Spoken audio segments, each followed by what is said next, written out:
brought something very special with me today. Marked cards. I marked them myself. You see, whenever I play cards with people, people ask me, they'll say, can you tell if somebody's cheating in a poker game? I can. If I'm not winning, somebody's cheating. Let's take a look at these cards here real quick. Like I say, this is a homemade marked deck. I'll just place that aside. I'll need it in a moment. Yeah, they look pretty normal. In fact, each and every one of these cards, if you were to look at them up close, and even on the back, appears to be A-OK. So far, so good. Each and every one of these cards. This one, that one, all of them. Here, let's do this. I will spread the cards, and I will just extract, say, a few cards from the deck. Let's take a look. These four should work right here. Now, I'd like to look at the backs of these cards very closely. This one, that one, each and every one of them. They look pretty good, though, don't they? In fact, the marks really don't show. Not on this one, that one, or the other one. Actually, though, if you squint your eyes, you can see them. And you see I was playing a trick on you. These three are not marked. This one is. Oh my. See what I mean? I put the marks in the corner. Oh, by the way, too, I did also mark the entire rest of the deck as well. These are all marked, too. Oh my goodness. Well, what do you know? Yeah.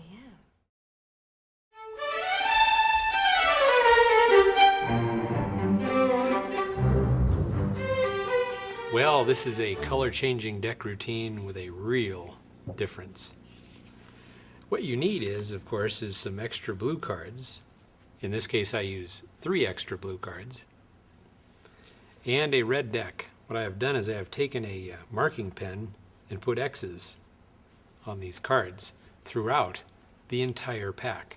So, of course, this deck will be used only for this mystery. The setup, of course, on top of the pack is you take one of the X cards and place it third down from the top. In a moment, you will be Elmsley counting 4 cards, and you want your audience to believe, of course, that those are 4 blue cards. This goes on top of the pack. This goes in now a blue box, and you are ready to perform. You address your audience, of course, mentioning that you brought some marked cards with you today. And markings are very subtle, usually, in a marked deck. The blue box, of course, helps reinforce that this is a blue deck. Place that off to the side. You can, of course, spread the cards face up on the table, talking about how cards are marked on the face. This is important. You will now use a Hindu shuffle. Remember, because of the way these are on the top, you can spread over a top single card and use it as a pointer. This is an important fact also. You use the Hindu shuffle as in the other color-changing deck routines. I take some cards from one half of the pack, leaving this over here, and I shuffle these cards. You can, of course, use this as a pointer, gesturing what these cards are and maybe pointing out that maybe this one is marked, maybe that one is marked. The purpose is, of course, to allow your audience to see a blue back. Remember also, it is important to remember what these cards are, like in this case, the Queen of Diamonds here. That's important.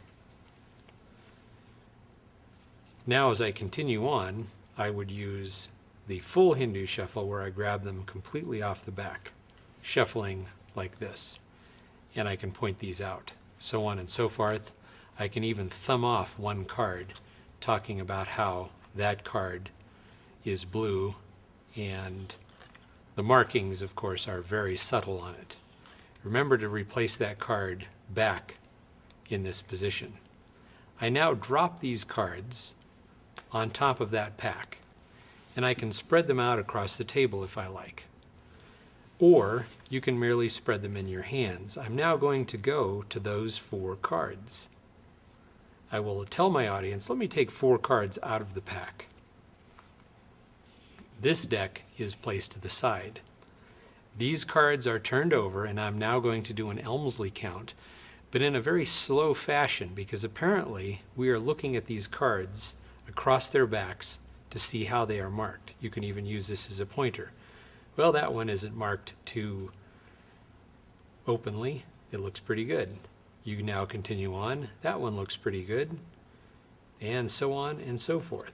In fact, you can gesture to your audience replacing this card to the back or underside of the pack, so it is in Elmsley count position again. You would say, here, take a good close look at those one more time.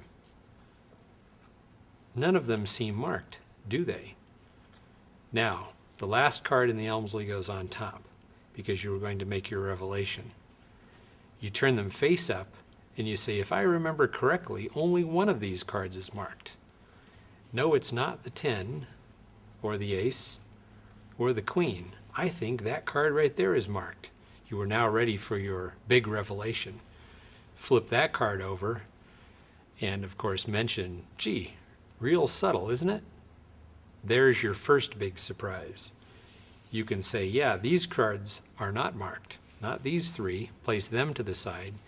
In fact, you now turn this pack over, and suddenly, all of these cards, look at that, are marked unbelievably. This last part, of course, is the great finale to this marked deck mystery, and that will hit your audience like a ton of bricks. The marked deck.